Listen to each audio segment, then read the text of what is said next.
Hello hello.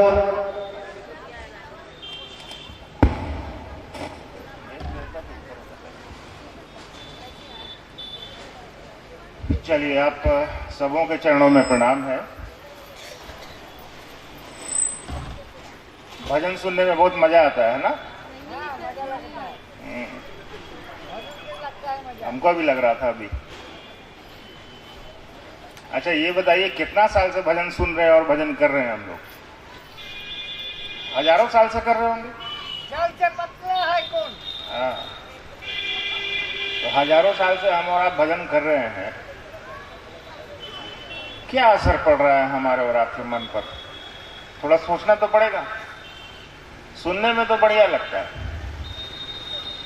सुनने में बड़ा आनंद आता है, लेकिन आप यहां से जब जाएंगे तो भजन में क्या कहा जा रहा था ये भी भूल जाएंगे। तो जगत का परिवेश है, हम और आप जगत में रहते हैं, दुनिया में रहते हैं, तो दुनिया के हिसाब से रहना पड़ता है, भूल जाते हैं चीजों को हम लोग।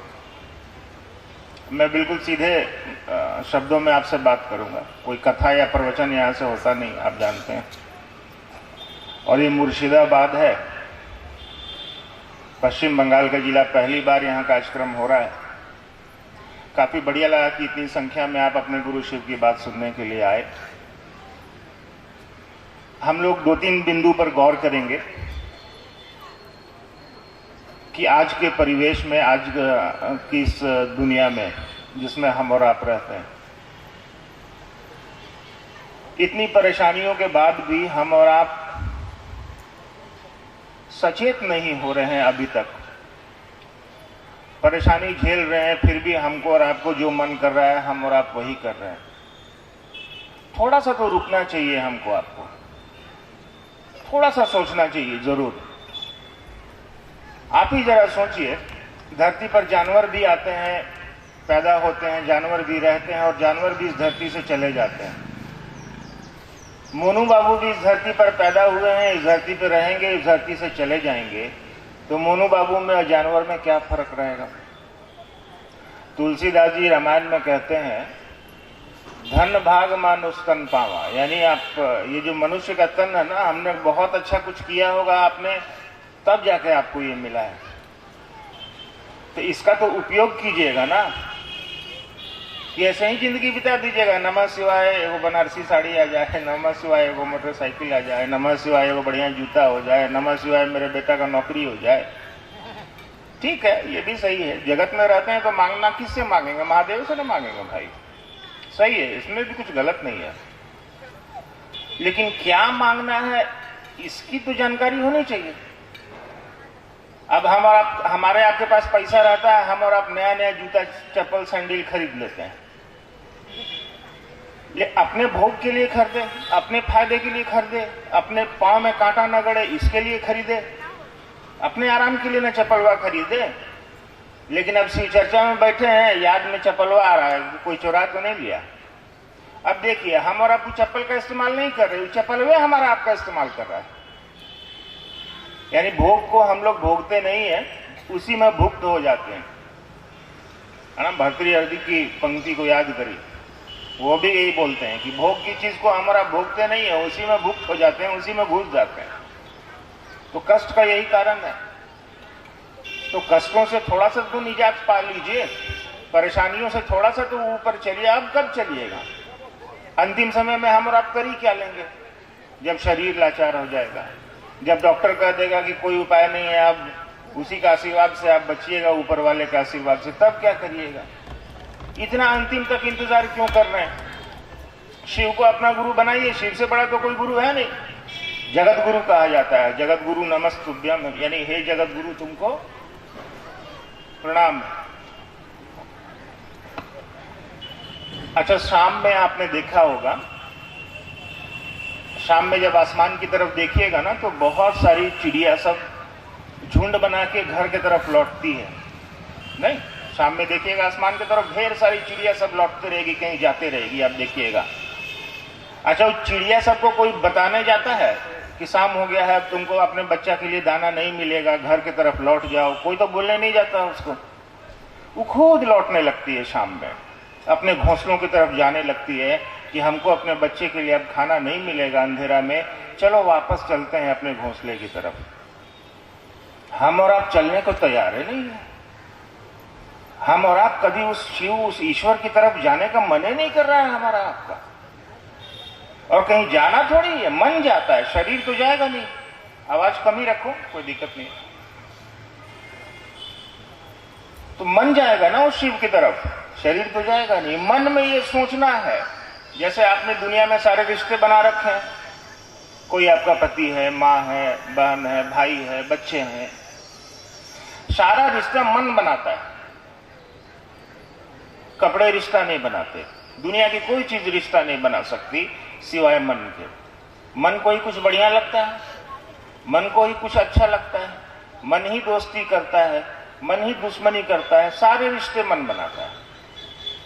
साहब श्री हरिंद्रानंद जी ने कहा, दीदी नीलमानंद ने कहा, जिन्होंने इस कालखंड में इस पूरी सृष्टि को ये बात बताई कि शिव गुरु हो सकते हैं, उन्होंने कहा कि यार एक रिश्ता आपने उस गुरु से बनाओ ना, उस शिव से। गुरु और शिष्य का रिश्ता बना लो। रिश्ता तो मन बनाता है, यानी अपने मन में इस बात को आने दो कि अभी इसी क्षण से, इसी समय से वो शिव मेरे गुरु हैं। उससे बड़ा तो कोई गुरु हो नहीं सकता। वो तो जगत का गुरु है, आदि गुरु है, वो गुरुओं का भी मालिक कहा जाता है उसको। किताबें कहती हैं तुम गुरु, तुम त्रिभुवन गुरु वेद बखाना, यानी तुम तीनों लोकों के गुरु हो। वंदे बोधमेयम नित्यम गुरु शंकर रूपिणम, गुरु कैसा हो तो शंकर के जैसा हो। तो शंकर के जैसा कब खोजिएगा, जब शंकर नहीं होगा तब ना। और देवी देवताओं के तो जन्म का दिन हम और आप मनाते हैं, शिव का कौन सा जन्मदिन आप मनाते हैं? कोई जन्मदिन, सरकार को भी नहीं पता है कि महादेव का कौन सा जन्मदिन हो सकता है। और देवी देवताओं के जन्म का दिन पर हमको और आपको छुट्टी मिलती है, जन्माष्टमी में मिल जाती है, रामनवमी में मिल जाती है, लेकिन शिव का कोई जन्म ही नहीं है। उसके विवाह के दिन छुट्टी मिलती है ना, शिवरात्रि के दिन छुट्टी है आपको। और जिसका जन्मदिन मनाइएगा उसका तो मरण दिन मनाना पड़ेगा, चाहे वो हम हो, चाहे वो आप हो, चाहे कोई हो। जो जन्मा है सो तो जाएगा। इसलिए सरकार भी कहती है कि वो तो ईश्वर है भाई, उसका कौन सा जन्म हो सकता है। उसकी स्थिति का दिन मनाते हैं आप, शिवरात्रि मनाते हैं आप। सरकार शिवरात्रि में हमको और आपको छुट्टियां देती है, एक दिन के लिए बंद रहता है सारा कुछ। तो वो तो है आपके पास, इसका प्रमाण तो खुद सरकार ही दे रही है कि वो तो है। तो जो है उसको पकड़ने की कोशिश करिए। वो शिव हमेशा हमारे आपके साथ हैं, वो जगत के गुरु हैं, उनके जैसा क्यों ढूंढिएगा? वो तो स्वयं हमारे आपके बीच मौजूद है। पूरी दुनिया का क्रम जो है सृष्टि का, वो पल प्रतिपल चल रहा है, लोग आ रहे हैं, रह रहे हैं और चले जा रहे हैं। तो इससे तो ये प्रमाणित होता है ना कि वो शिव हमारे आपके बीच हैं, सृष्टि के रचयिता हैं, सृष्टि के मालिक हैं, और वही शिव गुरु भी हैं। तो गुरु कोई होगा तो कोई चेला होगा ना। अरे कोई मास्टर होगा तो कोई विद्यार्थी होगा, कोई डॉक्टर होगा तो कोई पेशेंट होगा, कोई वकील है तो कोई क्लाइंट होगा। बिना पेशेंट का डॉक्टर काहे का, बिना क्लाइंट का वकील काहे का, बिना विद्यार्थी का शिक्षक कैसा? और कोई स्कूल है उसमें कोई विद्यार्थी नहीं रहेगा तो फिर स्कूल का क्या मतलब? लोगों ने कहा कि वो शिव जगत का गुरु है, उससे बेहतरीन गुरु तो आपको मिल ही नहीं सकता। आप जो खाते हैं खाइए, जैसे रहते हैं रहिए, जिसकी पूजा करते हैं करिए, जिसको मान रखा है मानिए, जिसको जपते हैं जपिए, शिव को अपना गुरु बनाइए। क्योंकि दुनिया में जितनी भी पूजा पद्धतियां हैं, चाहे वो साधना हो, पूजा हो, उपासना हो, जो भी हो, सब चीज का ज्ञान तो गुरु ही देंगे ना। ज्ञान निक्षेप तुम शंकरात, यानी तुम ज्ञान देते हो इसीलिए शंकर हो, वेद उपनिषद कहते हैं। तो ज्ञान लेने की चाहत बनाइएगा तब न मिलेगा। अरे वो शिव तो ईश्वर ही है, लेकिन वो शिव गुरु भी हैं। तो हमको और आपको उस जगत गुरु शिव को अपना गुरु बनाना चाहिए। साहब ने क्या कहा, 3 सूत्र खाली दिए, उन्होंने 3 काम करने को कहा। आपको पता है 3 काम? उन्होंने कहा कि यार अपने गुरु से दया मांगो। कोई भी गुरु होगा तो दया मांगिएगा ना। उन्होंने कहा मन ही मन इस बात को कहो कि हे शिव आप मेरे गुरु हैं, मैं आपका शिष्य हूं, मुझ पर दया करिए। इसको मन ही मन सोचना है, इस बात को बोलने की भी जरूरत नहीं है आपको। अगर शर्म लाज लगता है कि कोई सुन लेगा तो मन ही मन इसको बोले। मैं जानता हूं होता है ऐसा।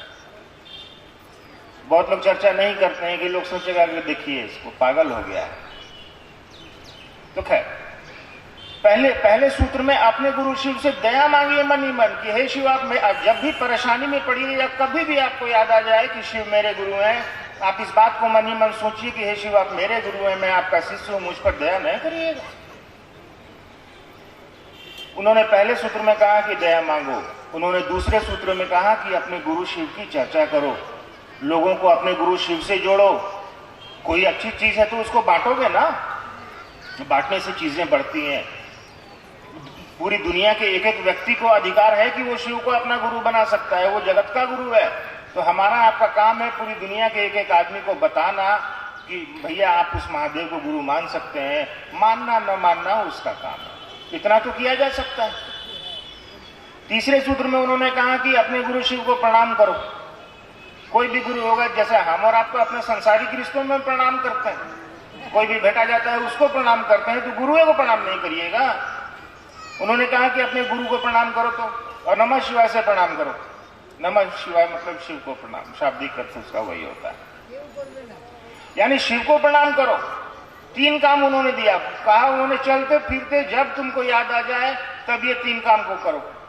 घर में बैठे हो तभी महादेव से दया मांगो, कोई काम नहीं कर रहे हो तो चलो कोई तुम्हारे घर में आया उससे महादेव की चर्चा कर लो, किसी ने तुमको फोन किया उससे महादेव की चर्चा कर लो, कहीं बाहर जाने का मौका मिला वहीं कर लो। और प्रणाम करने के लिए तो कोई जगह की जरूरत है नहीं। ऐसा भी नहीं है कि आपको गंगा जल से पवित्र करना है, गोबर से लिपना है, आसनी बिछा कर बैठना है तब आपको प्रणाम करना है। प्रणाम तो मन करेगा, शरीर तो करेगा नहीं। प्रणाम मन करेगा, कपड़े तो करेंगे नहीं। अब गेरुआ रंग के कपड़े पहनने से कोई साधु तो होगा नहीं, साधु कपड़े नहीं होते, साधु व्यक्ति का मन होता है।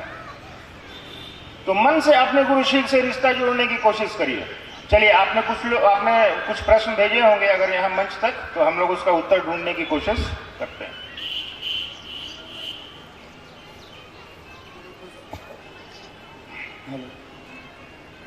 चलिए, कुछ जिज्ञासा आया हुआ है।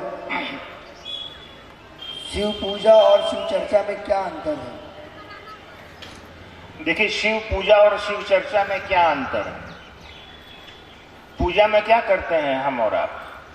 आरती करते होंगे, अगरबत्ती जलाते होंगे, ये तो हजारों साल से हम और आप कर ही रहे हैं ना, कभी छोड़े हैं हम और आप? बहुत सारी गुरु बहनों को, माओ बहनों को मैंने देखा है कि जब तक नहाएंगे नहीं तब तक पूजा नहीं करेंगी, जब तक नहाएंगे नहीं तब तक महादेव का नाम नहीं लेंगी। हम तो 15 दिन से नहीं नहाए, फिर भी लेते हैं, क्या करें। अब राजस्थान में ऐसा ऐसा आदमी है जहाँ पानी पीने के लिए नहीं है तो वो नहाएगा कैसे? तो जैसी सुविधा हो वैसा काम करिए। शिव की पूजा आप करते हैं, पूजा में क्या कर लेते हैं हम और आप?